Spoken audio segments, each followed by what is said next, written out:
ಏನಾಯ್ತು? ಇನ್ನೇನಾಗ್ಬೇಕಮ್ಮ, ದೊಡ್ಡ ಯಜಮಾನ್ರು ಹೇಳಿದ್ ಕೇಳಿಸ್ಕೊಳ್ಳಿಲ್ವಾ? ಮಗು ಆಗುತ್ತೆ ಅನ್ನೋ ಖುಷಿ ಒಂದ್ 10 ನಿಮಿಷನೂ ಇರ್ಲಿಲ್ವಲ್ಲ. ನಿನಗೆ ಮಗು ಆಗುತ್ತೆ ಅಂತ ದೊಡ್ಡ ಯಜಮಾನ್ರು ಎಷ್ಟು ಖುಷಿ ಆಗಿದ್ರು, ಆ ಖುಷಿ ಎಲ್ಲ ನೀರಿನ ಮ್ಯಾಗನ್ ಗುಳ್ಳೆ ತರ ಒಡೆದೋಗ್ಬಿಡ್ತು. ನಿನಗೊಂದು ಮಗು ಆಗುತ್ತೆ, ಆ ಮಗು ನನ್ನನ್ನ ಗೋವಿಂದ ಮಾಮ ಅಂತ ಕರೆಯುತ್ತೆ. ಆ ಮಗು ನನ್ನ ನೆಗರ್ ಮೇಲೆ ಒತ್ಕೊಂಡು ಊರೆಲ್ಲ ತಿರುಗಾಡಿಸ್ತೀನಿ, ಕೇಳೋದೆಲ್ಲ ಕೊಡಿಸ್ತೀನಿ ಅಂತ ಎಷ್ಟು ಖುಷಿ ಆಗಿದೆ. ಎಲ್ಲ ಹಾಳಾಗೋಯ್ತು. ಅಣ್ಣ, ನೀವೆಲ್ಲ ಯಾರು ವಾಸ್ತವನೇ ಅರ್ಥ ಮಾಡ್ಕೊಳ್ದೆ ನೀವೇ ಏನೇನೋ ಕಲ್ಪನೆಗಳನ್ನ ಮಾಡ್ಕೊಂಡ್ರೆ ನಾನು ಏನನ್ನ ಮಾಡೋದಿಕ್ಕಾಗತ್ತೆ? ನಾನು ಈ ಮದ್ವೆನೇ ಒಪ್ಕೊಂಡಿಲ್ಲ. ನನ್ಗೆ ಈ ಮನೆಯಲ್ಲಿ ಇರೋದಕ್ಕೂ ಇಷ್ಟ ಇಲ್ಲ ಅಂದ್ಮೇಲೆ ಅದೆಲ್ಲ ಹೇಗಣ್ಣ ಸಾಧ್ಯ? ಅಲ್ಲಮ್ಮ, ನಿನ್ ಮಗು ಆಗುತ್ತೆ ಅಂದ ತಕ್ಷಣ ನಾವೆಷ್ಟೆಲ್ಲ ಆಸೆ ಇಟ್ಕೊಂಡಿರ್ತೀವಿ ಅಂತ ನಿನ್ ಗೊತ್ತಲ್ವಾ? ನೀನ್ ಆಸ್ಪತ್ರೆಯಿಂದ ಬರ್ಬೇಕಾದ್ರೇನೆ ನೀವ್ ಅನ್ಕೊಂಡಂಗೇನು ಇಲ್ಲ, ನನ್ ಗರ್ಭಿಣಿ ಅಲ್ಲ ಅಂತ ಹೇಳಿದ್ರೆ ನಾವ್ ಇಷ್ಟೊಂದು ನೋವು ಅನ್ಭವಿಸೋದು ಇರ್ತಿತ್ತ? ನೀನೇ ಹೇಳು. ನಾನು ಹೇಳೋ ಪ್ರಯತ್ನನ ಮಾಡ್ದೆ ಅಣ್ಣ, ಆದ್ರೆ ಚಿಕ್ಕಜ್ಮಾನ್ರು ಈ ವಿಷಯನ ಯಾರ ಹತ್ರನೂ ಹೇಳ್ಬಾರ್ದು ಅಂತ ನನ್ನ ಹತ್ರ ಆಣೆನ ಮಾಡಿಸ್ಕೊಂಡು ನನ್ನ ಬಾಯಿನ ಕಟ್ಟಾಕ್ಬಿಟ್ರು. ಅದಕ್ಕೆ ನಾನು ಹೇಳಲಿಲ್ಲ. ಆದ್ರೆ ಈ ವಿಷಯ ಕೇಳಿದ್ಮೇಲೆ ನೀವೆಲ್ಲ ಖುಷಿ ಪಡ್ತಿರೋದನ್ನ ನೋಡಿ ನನ್ನಿಂದ ತಡ್ಕೊಳ್ಳೋದಕ್ಕಾಗ್ಲಿಲ್ಲ ಅಣ್ಣ. ಆಣೆಗಿಂತ ಭಾವನೆಗಳೇ ಮುಖ್ಯ. ಆ ಭಾವನೆಗಳಿಗೆ ಮೋಸ ಮಾಡಬಾರ್ದು ಅಂತ ನಾನೆಲ್ಲ ವಿಚಾರನೂ ಯಜಮಾನ್ರ ಹತ್ರ ಹೇಳ್ಬಿಟ್ಟೆ.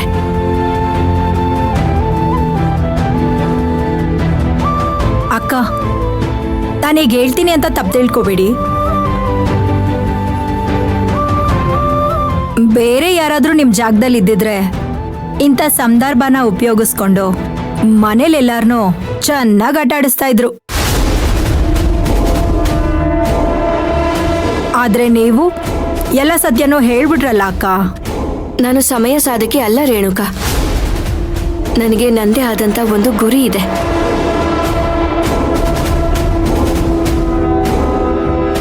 ಆ ಗುರಿ ತಲುಪೋ ಪ್ರಯತ್ನದಲ್ಲಿದ್ದೀನಿ. ಆ ಪ್ರಯತ್ನದಲ್ಲಿ ನಾನು ಸೋಲ್ಬಾರ್ದು ಅಂದ್ರೆ ನಾನಿಂಥ ಯೋಚನೆಗಳನ್ನ ಮಾಡಬಾರ್ದು. ಅಕ್ಕ, ನೀವೀಗ ಮದ್ವೆ ಆಗಿದ್ದೀರಾ. ಅದು ಅಲ್ಲದೆ ಚಿಕ್ಕ ಯಜಮಾನ್ರು ನಿಮ್ಮನ್ನ ತುಂಬಾ ಚೆನ್ನಾಗಿ ನೋಡ್ಕೋತಾರೆ. ನೀವು ಅವ್ರ ಜೊತೆನೆ ಗುರಿ ತಲುಪೋದ್ ಬಿಟ್ಟು ನಾನು ಒಂಟಿಯಾಗಿ ಓಡಾಡ್ತೀನಿ ಅಂತ ಹೇಳ್ತಾ ಇದ್ದೀರಲ್ಲ, ಅದು ಎಷ್ಟು ಸರಿ ಹೇಳಿ ಅಕ್ಕ? ಅಕ್ಕ, ನೀವು ಮನ್ಸು ಮಾಡಿದ್ರೆ ಇಡೀ ಮನೆಯವ್ರನ್ನ ನಿಮ್ ಕಿರು ಬೆರಳಲ್ಲಿ ಕುಣಿಸ್ಬೋದಾಗಿತ್ತು.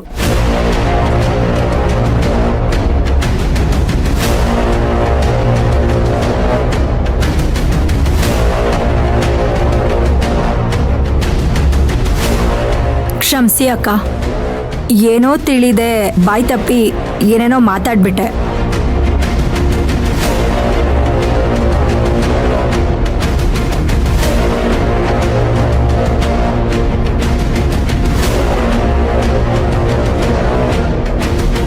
ಮೈರಿಮಾ, ಏನೋ ಆಗಿದ್ದಾಯ್ತು. ಈ ಸುಳ್ಳು ಅಂತಾಗಿರೋದನ್ನ ನಿಜ ಮಾಡ್ಬೋದಲ್ವಾ? ಹಂಗೆ ಮನೆಗೊಂದು ನಗು ತರಿಸ್ಬೋದಲ್ವಾ? ಅಣ್ಣ, ನಾನೇ ಕತ್ಲೆ ಕೋಣೆನಲ್ಲಿರುವಾಗ ಇನ್ನೊಬ್ರಿಗೆ ಬೆಳಕಿನ ಪಾಠ ಮಾಡಿದ್ರೆ ಅದು ಅಪಹಾಸ್ಯ ಆಗುತ್ತೆ ಅಣ್ಣ.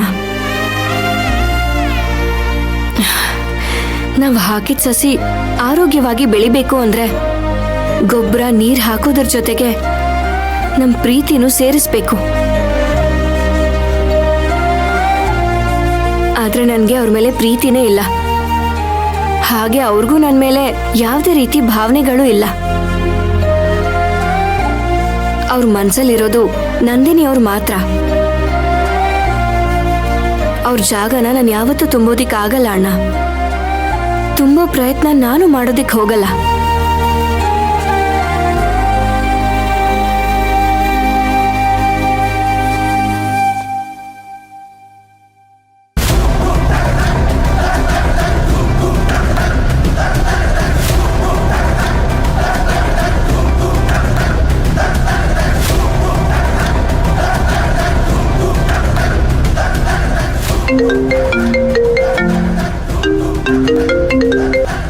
ಹಲೋ ರೇಣುಕಾ, ಏನಾಯ್ತು? ಆ ಮಯೂರಿ ಹಾಸ್ಪಿಟಲ್ ಇಂದ ಬಂದ್ಲಾ? ಡಾಕ್ಟರ್ ಏನಂತ ಹೇಳಿದ್ರಂತೆ? ಅವಳು ಪ್ರೆಗ್ನೆಂಟ್ ಹೌದು ಅಲ್ವೋ? ಹೇಳು ರೇಣುಕಾ. ಮೇಡಮ್, ನಿಮ್ ಊಹೆ ನಿಜ. ಅವಳು ಪ್ರೆಗ್ನೆಂಟ್ ಅಲ್ಲ.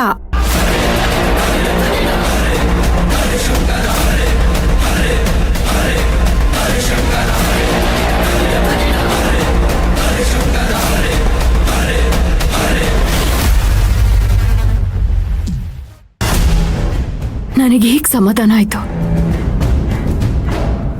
ನೀನಾಗ್ಲೇ ಅವಳು ವಾಂತಿ ಮಾಡ್ಕೊಂಡ್ಲು, ಅವಳು ಹಾಸ್ಪಿಟಲ್ ಕರ್ಕೊಂಡು ಹೋಗಿದ್ದಾರೆ ಅಂತ ಹೇಳ್ದಾಗಿಂದ ನನ್ ಮನ್ಸು ಒಳ್ಳೆ ನೀರಿಂದ ಆಚೆ ತೆಗ್ದಿರೋ ಮೀನಿನ ತರ ಒದ್ದಾಡ್ತಾ ಇತ್ತು.